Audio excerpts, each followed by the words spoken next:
Faz tempo que eu tô pra publicar esse vídeo. Faz tempo não, né? Na verdade, quando saiu todas as notícias, né, da invasão da Rússia, por parte da Rússia com a Ucrânia, né, na Ucrânia, e acabei esperando demais, né? Mas eu creio que ainda assim as exposições aqui ainda são válidas. Eu quero tentar falar não só de uma maneira, de uma questão política, mas também por uma questão das coisas que eu estudo, né, ou da minha profissão, né, que é a psicologia. Então tentar trazer aqui alguma luz em relação à filosofia e ao mercado financeiro, que eu também estudo e tudo mais. Bom, primeiramente eu queria falar sobre uma visão, a mentalidade do senso comum que está acontecendo na maioria das pessoas, né, na média das pessoas. E num primeiro momento, quando você recebe a notícia, é comum que você realmente emita uma opinião mais rasa, né, seja tentado emitir uma opinião mais rasa.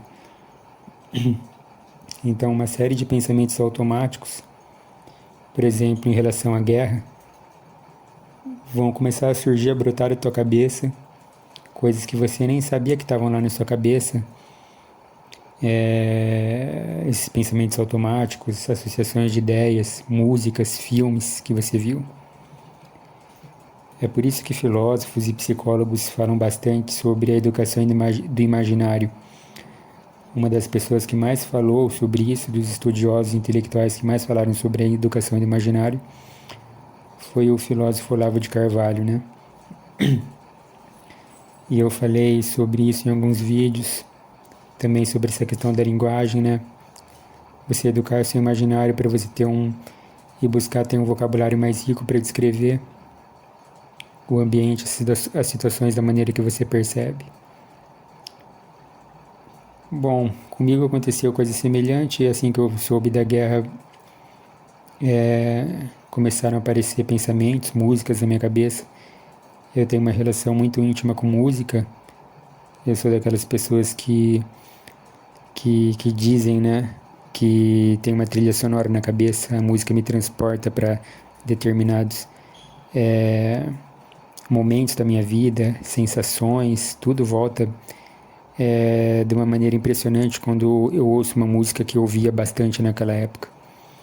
Então me veio músicas na cabeça, eu vi muitas pessoas postando músicas, influenciadores, né, youtubers, e a grande realidade é que você nunca pode confiar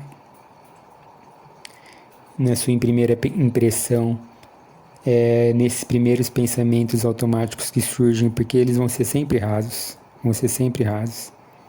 É aí que acontece a maior parte dos problemas de relações dos seres humanos, mais interpretações e tudo mais, porque é tudo baseado no estereótipo, é aquela coisa, como eu falei, bem rasa, bem superficial, que todo mundo vai pensar. E eu sigo bastante essa filosofia de que se todo mundo está pensando em alguma coisa, que a massa geralmente sempre está errada. Para mim isso é um fato. Em grande parte das vezes, tem outras que não, né? Mas em grande parte tá. E aí eu vi muita gente tentando interpretar dessa maneira, fazer uma crítica, mostrar que está preocupado. É o que hoje em dia as pessoas acabam chamando de sinalização de virtude. Por exemplo, as pessoas costumam colocar capa no Facebook, no YouTube, Instagram, né, uma hashtag, alguma coisa, para você mostrar que você é preocupado com aquilo, que você é sensível a determinada causa, mas na verdade você nunca parou para pensar realmente naquela causa lá. Você só quer mostrar para os outros o quão inteligente, preocupado, sensível você é.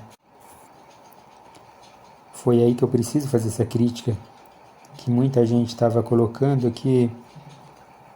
É um texto de um soldado, acho que é um piloto alemão, se não me engano, chamado Erich Hartmann, em que ele diz: a guerra é um lugar onde jovens que não se conhecem e não se odeiam se matam entre si. por decisão de velhos que se conhecem, se odeiam, mas não se matam. É bonito, né, o que ele disse, bonito, é poético. Muita gente colocou isso, eu vi até um grande jornalista brasileiro, né, o Augusto Nunes, falando isso hoje no jornal. Ele repetiu essa frase. Só que, parando para pensar e raciocinar bem, você acha mesmo que o Putin ele odeia o presidente da Ucrânia? Eu acho que ele odeia o Biden. Eu acho que uma pessoa como o Vladimir Putin, ele não tem esses pensamentos aí de amo, odeio, que são mais levados para histeria. Pô, meu Deus, um cara político lá, um ditador lá de décadas, treinado pela KGB, Serviço Secreto Russo lá dos soviéticos. Os caras, ele não, como um adolescente histérico, ele não ama, odeia. Ele pensa estrategicamente, como se ele tivesse um tabuleiro de xadrez. E esses pensamentos aí, como eu falei, são superficiais, amo, odeio, vou cantar uma música. E assim, você fica impressionado, porque é outra crítica que eu faço e várias outras pessoas intelectuais também fazem, como a nossa sociedade, ela está produzindo pessoas com pensamentos infantis, né? Com pensamentos aí adolescentes, pessoas aí de 30, 40 anos de idade. Eles pensam como adolescente pensaria antigamente, não como um adulto, né? E é isso que essas pessoas estão fazendo ao tentar emitir uma primeira opinião sobre a guerra. Não estão entendendo nada, não sabem o que está se passando, não sabem interpretar. E isso escapa ao imaginário deles, pessoas. Eu sei que eu estou tentando descrever como mais ou menos o Putin pensa, e eles não conseguem pensar dessa maneira, porque eles sequer conseguem imaginar. Então eu sei que para muita gente que pode estar vendo o vídeo, já está pensando agora, esse cara está falando uma grande bobagem, vai falar uma grande bobagem. Simplesmente porque eles não conseguem imaginar uma pessoa com essas características que eu falei, de pensamento estratégico, com propósito, com ideal. Tem um vídeo também que eu recomendo aí, que eu tinha colocado um trecho de uma aula do Olavo de Carvalho falando sobre o princípio da inverossimilhança e da verossimilhança, que praticamente tudo que aconteceu no século XX eram coisas inverossímeis, ou seja, eram coisas que as pessoas não conseguiam pensar, imaginar, e como elas não conseguiam imaginar aquilo, que aquilo pudesse acontecer, elas simplesmente não se preparavam para aquilo, elas ignoravam aquilo, subestimavam aquilo, e aquilo acontecia sem defesa alguma, né? Sem ninguém estar precavido. Por exemplo, você chegava para um cara de antigamente, vamos supor, do século XVIII, do século XIX, por exemplo, e lá de 1800 e lá vai cacetada, e você falava pro cara, olha, vai ter uma bomba aí que pode varrer uma cidade inteira, que seria bomba atômica. O cara falava, não, isso não existe, você tá maluco. Nunca isso vai acontecer, entende? Então acabava acontecendo.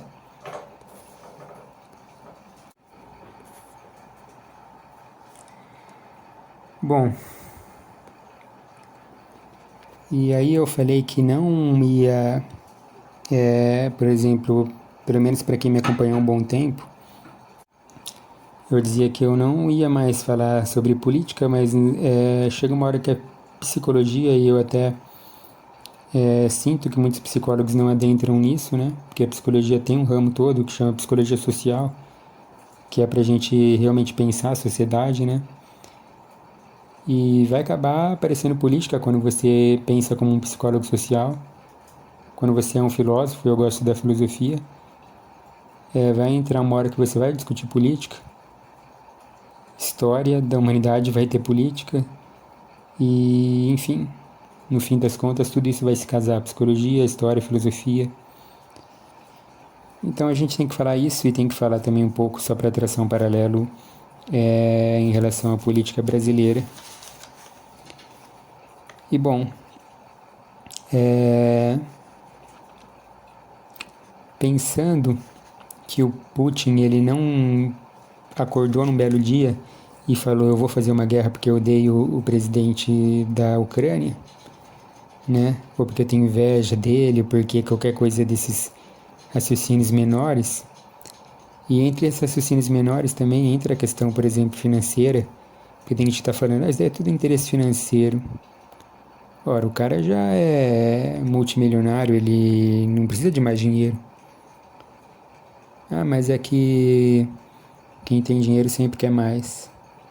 O cara já tem tudo, ele tem poder, ele tem tudo. Tenho certeza que para ele nada assim falta em relação ao dinheiro. Mas realmente, para quem não tem dinheiro, você é tentado a pensar que todo mundo age por dinheiro. Quando você quer aquilo, você acha que todo mundo quer aquilo. É mais poder. Ele já tem todo o poder que ele poderia conceber no país dele, por exemplo, na Rússia. Então eu trago aqui para um paralelo no Brasil, né? Quando, por exemplo, falavam pejorativamente que o Olavo ele era o guru do Bolsonaro, né? E eu acho que ele não era guru coisa nenhuma, né? Mas ele era um dos filósofos que mais ou menos orientou, mais especificamente os filhos, né, do Jair, o Eduardo, eu não sei se é o Carlos ou o Flávio, mas eles que chamaram a atenção ao pai, eles mesmos contam em entrevistas, não estou inventando nada, facilmente verificável pela internet, que tiveram contato com o pensamento do Olavo, começaram a falar, conversar sobre isso com o pai, que tinha similaridades, e aí a cabeça do Jair foi mudando. Da mesma maneira como como a deputada Bia Kicis, que ela também foi grandemente influenciada pelo Olavo, apresentou Paulo Guedes, por exemplo, né, o ministro da Economia liberal, e aí o Bolsonaro, que era uma pessoa notadamente pró-políticas estatizantes, acabou se tornando liberal nessa parte econômica. Então isso é muito natural que aconteça, você vê na história do mundo, né? Era geralmente um intelectual, ou uma classe intelectual, né? Que começa a influenciar setores da sociedade, formando novos intelectuais, né? E aí primeiro você influencia uma parte da burguesia, que tem todo o tempo necessário para estudar, refletir e tudo mais, que por sua vez grande parte dessa classe alta, né, geralmente é que vai acabar ocupando cargos universitários, redações de jornais, vão escrever livros e tudo mais, que vão influenciar os políticos, né, as classes menores. É lógico que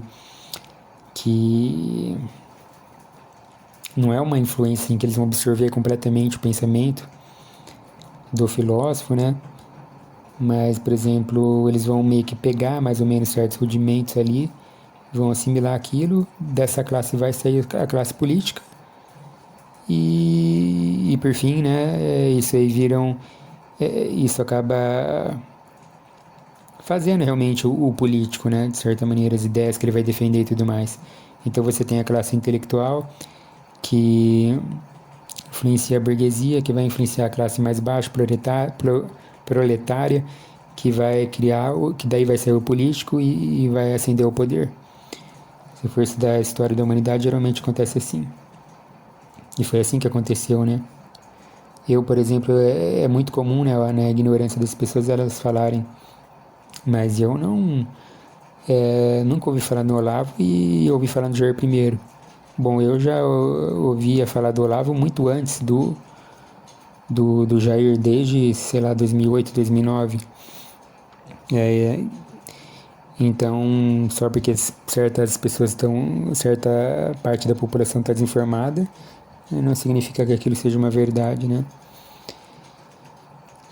Então, e muito antes também da viabilização, né, de uma candidatura Bolsonaro para a presidência, já saíam cartazes na rua dizendo o Olavo tem razão. Então as pessoas elas estão com um certo erro cronológico aí quando dizem, né, uma grande ignorância de que o Jair fez o Olavo e não o contrário. Sabe que muita gente fala, não, mas eu não ouvi falar, por exemplo, também se você pode aplicar essa teoria ao contrário. Eu não ouvi falar do Jair pelo Olavo. Mas com grande certeza você deve ter ouvido por algum influencer que foi aluno do Olavo, que foi replicando a ideia e chegou até você. Bom, é certo que, fazendo essa introdução, né, que grande parte das ideias conservadoras de direita que foram disseminadas aqui no Olavo, pelo Olavo, né, no Brasil para uma direita que era praticamente inexistente. Quem é mais velho, né, tem na faixa dos 30, eu tô com 37, por exemplo, né, que tá na faixa dos 30 aí, não tá numa faixa semi-adolescente, sabe, de 17, 18, 20. Sabe que até bem pouco tempo atrás era quase que um pecado mortal você falar que era de direita, ninguém se reconhecia de direita ou admitia que era no Brasil. Né? Então foi só quando as ideias do Olavo começaram a ser disseminadas aqui no Brasil. Para quem não sabe, ele não era só uma pessoa, um filósofo que ficava falando na internet, ele escrevia em diversos jornais, aparecia na televisão, tudo mais, dava entrevistas, palestras no mundo inteiro, já tinha vários livros publicados. Então a população começou a assimilar aquilo, começou a pedir aquilo, né? No fim das contas ele acabava nominando o que as pessoas queriam, né? A população queria. Eu não acho que, por exemplo, foi doutrinário, né? Olha, o Olavo está dizendo que isso aqui é bom. Eu acho que as pessoas, em grande parte, pegam e falam isso, né? Não, eu sempre meio que pensei isso e esse cara falou o que eu estava pensando. Então essas ideias conservadoras foram aí disseminadas para uma população que já era em grande parte conservadora, principalmente no interior do Brasil. Foram dando nome, chegou, e o Jair adotou grande parte dessas políticas.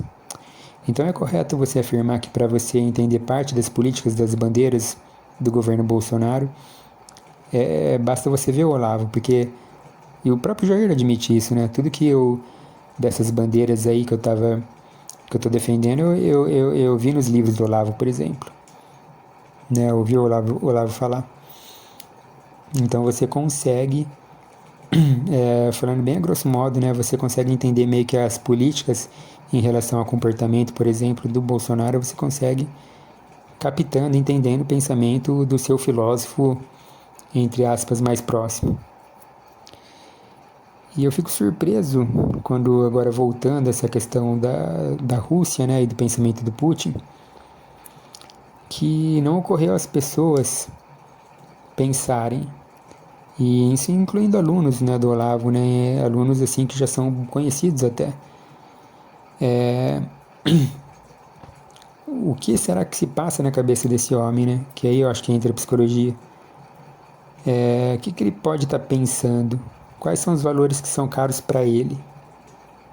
Sabe, como eu falei, não adianta você ver que na tua vida tá faltando dinheiro e você falar, porque ele tá atrás de dinheiro. Ou se você gostaria de ter poder, é porque ele tá atrás de poder. Ou porque ele tem ódio, né? Como aquela frasezinha dizia lá, né? Então ele pega, ele quer matar todo mundo. Não. O que será que ele pensa? O que move esse cara?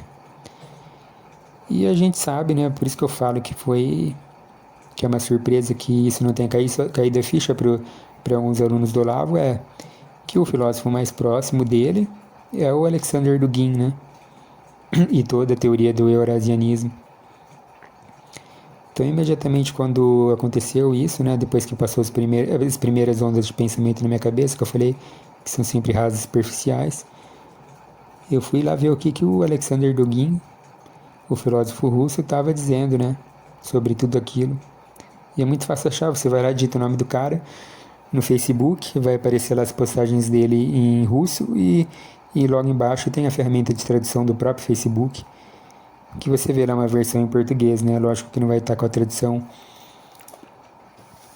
excelente, né? Mas isso não atrapalha a compreensão. Então, depois você pode falar, não, mas será que é isso mesmo? Então você vai lá e pega o próprio discurso do Putin, né? O pronunciamento que ele fez momentos antes de iniciar os bombardeios, e tá lá. Grandes similaridades com o que o Alexander Dugin estava dizendo, né? E, bom, quem está um pouquinho familiarizado com essa questão do eurasianismo, que você também pode pesquisar, jogar no Google, é uma espécie de volta ao passado do Império Russo. Tem toda uma questão aí histórica, de uma crença espiritual, como a Rússia, a grande salvadora do mundo, e por aí vai, né? Então esse que é o ideal que move o cara, a ideologia que move o cara. E é muito comum ao pensamento russo, né, a mentalidade russa, essa questão do seu senso histórico, né? Essa questão do qual é o seu papel na história humana, qual é a marca que você vai deixar. Isso também é comum a líderes, você pega a história, por exemplo, de Napoleão Bonaparte, Júlio César, todos eles tinham essa questão do senso histórico, como se eles fossem escolhidos, e a nação que eles dirigem fossem escolhidos a desempenhar um papel no mundo. E vocês percebam como é muito forte isso, né? É mais forte do que você buscar dinheiro ou poder que você pode conquistar facilmente. Quando você tem toda uma base de ideias, uma crença, a pessoa realmente pode se tornar imparável e pode chegar às últimas consequências. Basta ver todas essas brigas aí que acontecem por religião, né, por exemplo. Eu quero deixar claro que eu não sou uma pessoa que condena a religião. A religião é necessária no mundo, né? Mas tem más religiões, sim, com certeza, que levam ao fanatismo. Seitas, por exemplo, em que, como aconteceu nos Estados Unidos, pessoas que teve, por exemplo, episódios de suicídio coletivo para chegar mais rapidamente ao paraíso. Essas coisas acontecem no mundo. Olha só, a crença, né, levada lá ao último grau de uma maneira nefasta, né, ao fanatismo. O que pode fazer? Você pode colocar a vida das pessoas em risco. Já houve chacinas, mortes por crenças, até religiosas, ou até você colocar a sua própria vida em risco. Então, para mim, como psicólogo, eu não posso deixar de levar em consideração tudo isso. Eu vi economistas querendo levar mais para o lado, como eu falei, financeiro, da ambição, do dinheiro, né? Pessoas aí que são mais estudiosas dessas questões políticas, mas colocando simplesmente nesses termos aí de busca de mais poder. Eu acho que não chega, que ultrapassa todos esses níveis, como eu falei, né? E pelo que eu vi de vídeos, de palestras e de debates assim que o professor Olavo proferiu contra esse eurasianismo do Alexander Dugin, esse filósofo russo, eu acredito que o Olavo também tinha essa visão.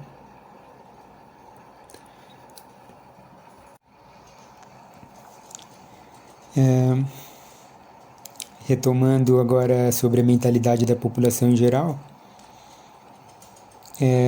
muito também foi se falado sobre essa questão das opiniões, né? Porque muita gente aí que estava até ontem comentando do futebol, do BBB, começou a se meter a comentarista político. E como eu falei no começo desse vídeo aqui, nada de bom pode sair de seus primeiros pensamentos acerca de qualquer assunto. Vai ser sempre a parte mais infantil, mais rasa da sua personalidade que vai te dar as respostas, entre aspas. E também é próprio do tolo se apressar logo para chegar a uma conclusão. Tudo isso passa por essa questão que eu peguei e falei da infantilidade, própria desse tempo, né? Adultos pensando como crianças, há muito tempo que eu falo isso. gente tem adultos aí colecionando bonequinhos e tudo mais, tendo chilique. Qual não é a surpresa também da gente ver que o secretário da ONU, que estava sendo tão aguardado aí o pronunciamento dele, né? Que ele iria fazer um discurso endereçado ao presidente Vladimir Putin, né? Como eu falei, um homem formado na KGB, com pensamento antigo. Ele cita lá uma musiquinha do John Lennon, Give Peace a Chance. E era uma piada recorrente, né? Nos embates aí que a gente tinha entre conservadores e liberais, né? Que a gente falava, olha, esse pessoal pensa tanto como criança que eles acham que essa galera do mais amor, por favor, né? Que, por exemplo, um país está invadindo o outro e as pessoas vão começar a cantar Imagine, abaixar os fuzis dos soldados, dar uma florzinha para eles, todo mundo vai começar a chorar, vai começar a cantar e vai acabar a guerra. E esse cara, que é um secretário da ONU, ele fez exatamente isso. Ele tentou sensibilizar o Vladimir Putin com isso, com uma música dos Beatles, né? E tem muita gente aí que foi nessa onda, são todos crianças, obviamente, né? Artistas que pintaram unha de branco, como, né? Um protesto, e gente que pintou a casa aí com as cores da bandeira da Ucrânia. Muitos políticos entraram nessa onda aí de ficar querendo aparecer. Eu vi jornalistas aí dando notícia chorando. Tudo isso passa, né?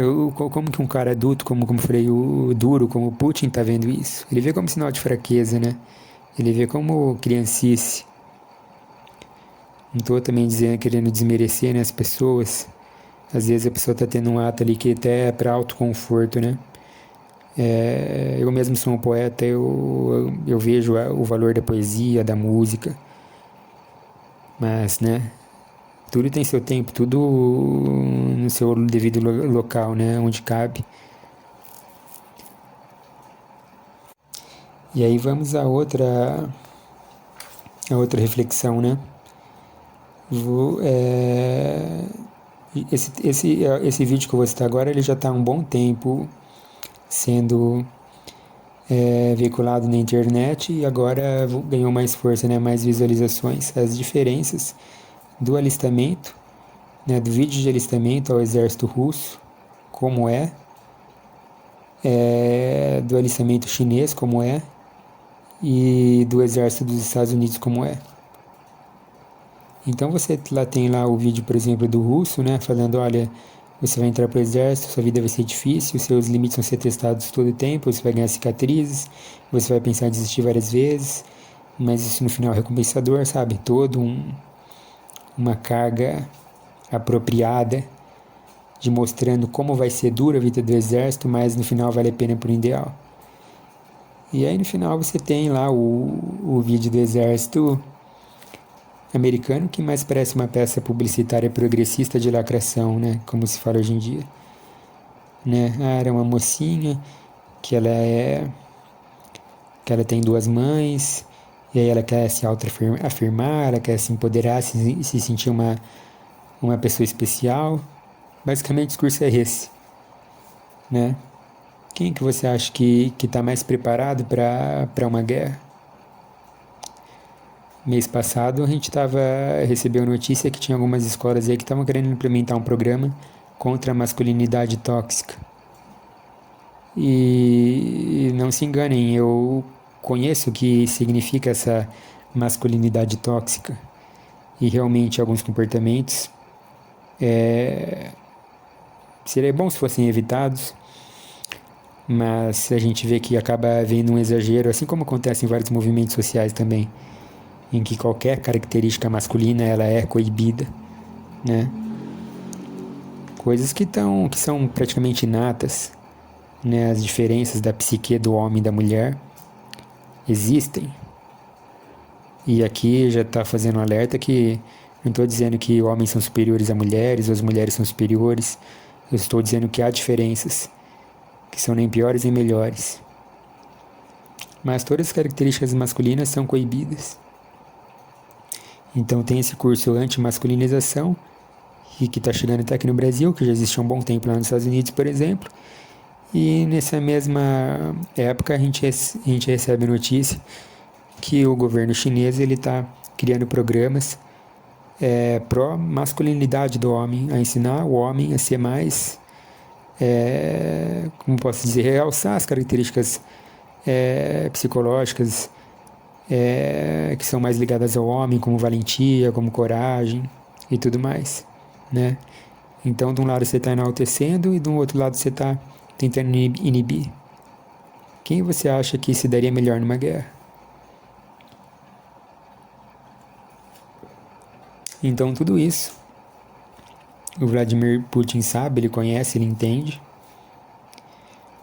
Né, a gente sabe que o treinamento da KGB não envolve só essas estratégias de guerra e tudo mais, táticas militares, mas incluindo essas questões psicológicas, assim como também tem no FBI também, né?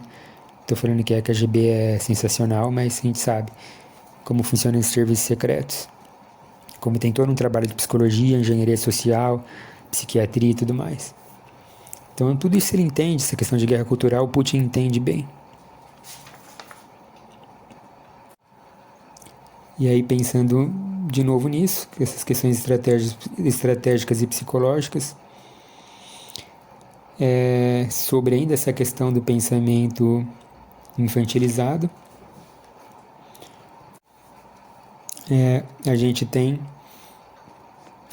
essa impressão aí, algo que fica nítido até, acho que nem é uma impressão, de como é um adulto, que seria o Putin, lidando com um bando de crianças aí,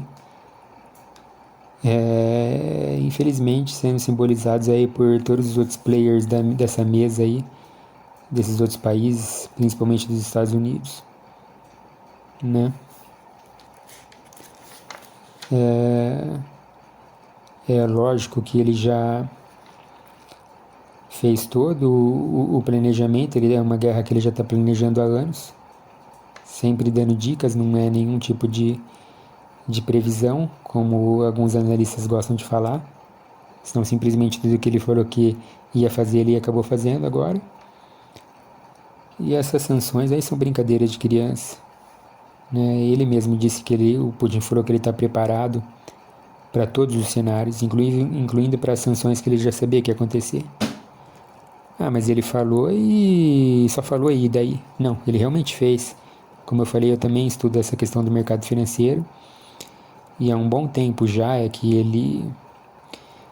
ele troca, né, a moeda russa e comprou dólares. Ou seja, os cofres da Rússia já estão bastante abastecidos, e qualquer coisa, se ele precisar de mais dinheiro, ele pega com os chineses, que são aliados históricos.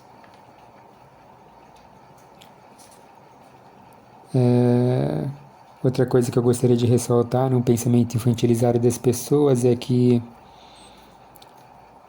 tem essa questão que eu estava ouvindo até agora há pouco também, aqui na internet, de pessoas dizendo qual é o meu problema, qual é o problema nisso, essa guerra é meu problema por quê, como se não fosse afetar, né? Toda ação gera uma ação, o mundo hoje em dia ele é globalizado, as coisas são como efeito dominó, é igual aquelas pessoas que não querem aceitar que a pandemia afetou a economia do Brasil, que poderia estar melhor, né? Enfim, não vou entrar muito nessas questões, mas, bom, espero que vocês saibam, né, que com essa guerra o preço do barril de petróleo vai aumentar. Né, o preço do petróleo, por exemplo, na bolsa, ele bateu a marca de $100 hoje, né, e isso aconteceu pela primeira vez em 7 anos. E é a mentalidade infantil, né? Que eu ouvi alguns traders, pessoas que trabalham na bolsa, no mercado financeiro, dizendo que alguns até estavam torcendo para que a guerra realmente acontecesse, piorasse, para que as bolsas do mundo caíssem e eles conseguissem comprar mais ações, mais ativos e etc. Né? Então vê só aquela questão mesmo bem do adolescente que não consegue enxergar nada além do próprio umbigo.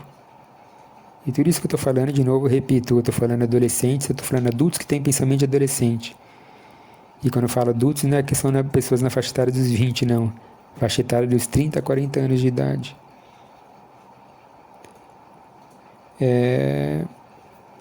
Eu acredito mesmo, né, entrando nessa questão da política, que o Putin já está com tudo planejado. A gente sabe que se ele interrompe o fornecimento de gás e petróleo, né, os países ali da Europa vão ficar desabastecidos. Então eles não vão aguentar por muito tempo as sanções que eles estão fazendo. O presidente da Ucrânia já está reclamando que ele foi deixado sozinho. Hoje o dia inteiro, né? Hoje é dia 25 de fevereiro, o dia inteiro estava ouvindo notícias sobre isso. Ninguém foi à sua ajuda, né? Ajudá-lo. A gente sabe que o Biden não vai fazer nada. Quem poderia fazer era o Trump. Aqui de novo eu entro nessa questão da mentalidade adolescente, que quer cantar Imagine, Give Peace a Chance, que quer oferecer uma flor, vai chorar e o Putin vai se sensibilizar e parar a guerra. Isso não acontece, né? Na guerra, na vida real, a gente sabe que, e até na psique das pessoas, elas trabalham dessa maneira, né? A fraqueza atrai a agressividade. Se, por exemplo, você é uma mulher que está prestes a ser atacada para ser estuprada, se você começar a chorar, isso não desencoraja o agressor, o estuprador, né? Talvez uma arma sim. Um bandido ele escolhe sempre, né? Isso é um estudo, até um estudo mesmo já realmente comprovado, né? Que investigou a mentalidade dos bandidos e tudo mais. Eles fazem ali meio que uma pesquisa rápida ali. Numa batida de olho ele sabe qual seria a vítima perfeita, ideal, que não vai oferecer resistência, que não vai lutar muito. No mundo animal isso acontece, né? Se um cachorro, por exemplo, percebe que você está com medo, aí que ele vai te atacar mesmo. Então, infelizmente, a política mundial historicamente funciona dessa maneira, né? Parece que as pessoas estão com medo do Putin, né? E ele sabe disso. Ele tem estrategicamente tudo sob controle. E o único que poderia pará-lo, como eu falei, era o presidente americano, que no caso é o Biden, que não vai fazer nada, que tem essa mentalidade aí, né, que eu falei. E também o presidente ucraniano, o pessoal estava dizendo, ele é praticamente um Danilo Gentili da Ucrânia, né? Um comediante, ele realmente era um comediante, ficou famoso na Ucrânia por causa disso. Com umas ideias ali meio progressistas também, meio liberal, meio progressista, que entende um pouco de política, né? Falava um pouco, acharam ele carismático e o levaram à presidência da República lá, né? O que poderia acontecer no Brasil, já que de fato, né? Por isso que estavam fazendo essa comparação, Danilo Gentili foi sondado a ser um candidato à presidência, parece que, felizmente, não vai ser o caso. Quando a gente fala isso, as pessoas podem pensar, nossa, mas então você é contra, você não gosta do Danilo Gentili, você acha que ele é um péssimo comediante? Mas espera aí, você está falando se ele é um bom comediante? Eu acho que ele é um bom comediante. Isso não significa que ele seria um bom presidente da República. Parece que as pessoas não sabem diferenciar isso. O que já é próprio de uma mentalidade que não é madura, né? Mentalidade madura, ela sabe diferenciar as coisas, né? Isso também entrou nessa questão de, eu quero rapidamente escolher um lado. Então as pessoas correram para tentar aí falar se elas eram pró-Rússia, a favor da Rússia, ou a favor da Ucrânia. E quem era a favor da Rússia acreditava que a Ucrânia era má e a Rússia do bem. E também o contrário se verifica, né? Quem está do lado do bem, quem está do lado do mal. Não ocorre as pessoas pensarem que pode existir a situação de uma pessoa do bem contra uma pessoa do mal, duas pessoas do bem que divergem por um motivo ou outro e estão discutindo entre si, ou que duas pessoas completamente más e mau caráter estão brigando entre si, e que o prudente é você nem entrar nessa discussão, né? Como eu falei, próprio da mentalidade adolescente. E se você for parar para investigar, tem toda essa questão aí de que o governo dos Estados Unidos, juntamente lá com a União Europeia, fez uma promessa para a Rússia, que não foi cumprida, que era desrespeitada de diversas maneiras. Da parte da Rússia havia diversos acordos que também não eram respeitados. Então é uma coisa bem nebulosa ali você pegar e bater o pé, proclamar, afirmar qual lado está certo, qual lado está errado. É aquela coisa lá do quem nasceu primeiro, né? O ovo ou a galinha. Você não sabe quem que deu o primeiro passo para os desrespeitos crescentes e chegar nesse ponto. E aí que as pessoas nessa afobação, incluíram também uma grande propaganda aí da Rede Globo, né? Tentaram pressionar o governo brasileiro a isso, né? A escolher logo rapidamente um lado, né? Eu achei que foi uma política muito prudente do Itamaraty, isso de não se apressar para logo condenar ou emitir qualquer opinião sobre a guerra. Eles esperaram um pouco, comparado com os outros países. Mas ao contrário do que estava sendo noticiado mais tarde, mas porém no mesmo dia, eles se posicionaram.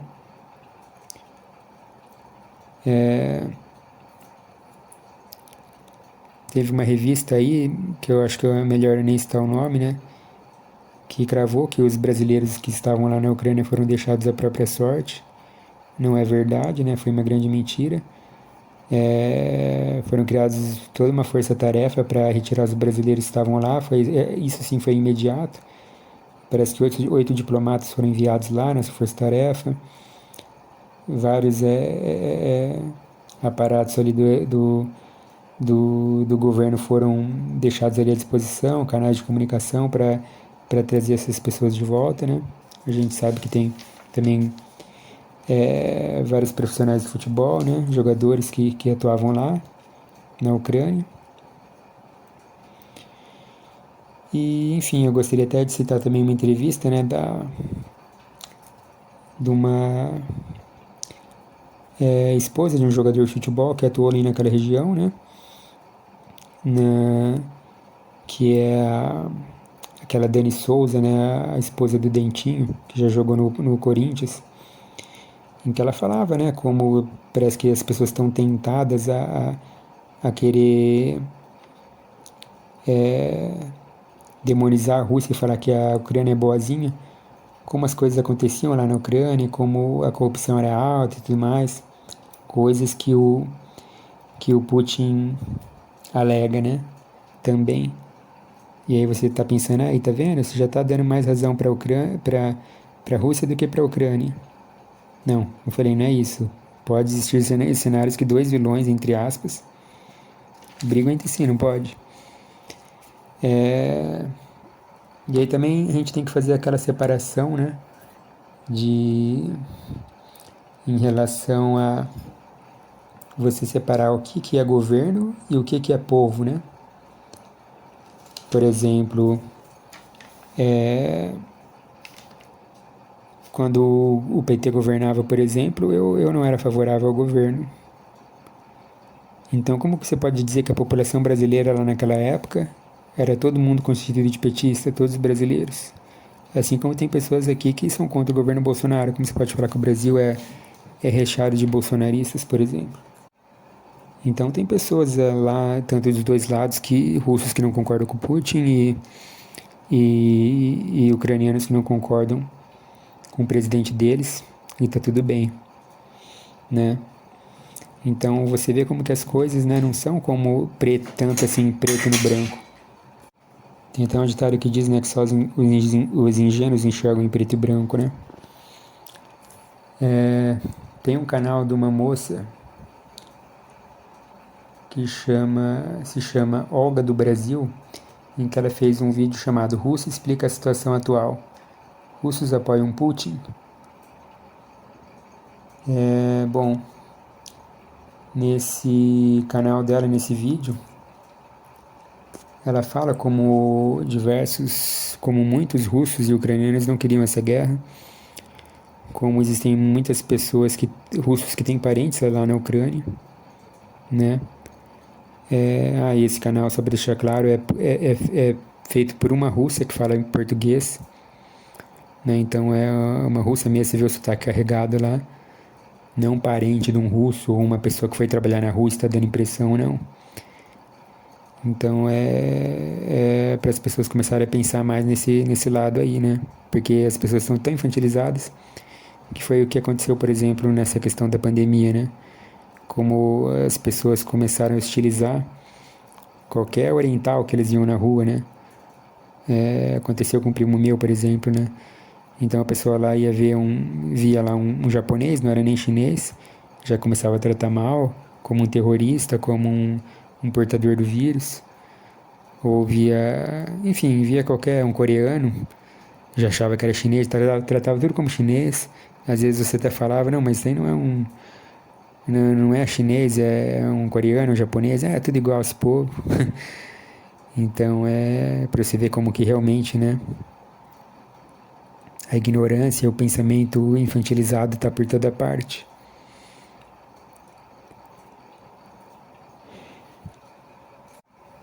Então eu deixo essa reflexão para vocês pensarem, né, antes de quem escolheu em um lado, né, para não odiarem ucranianos e nem russos, porque, como eu falei, as coisas são mais complicadas do que parecem.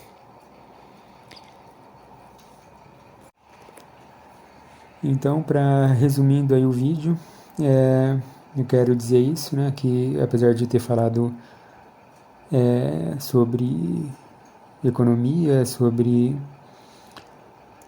um pouco dessa questão política, mas trazendo para o lado da psicologia, isso, a mentalidade, de como as pessoas aí estão correndo para emitir opinião,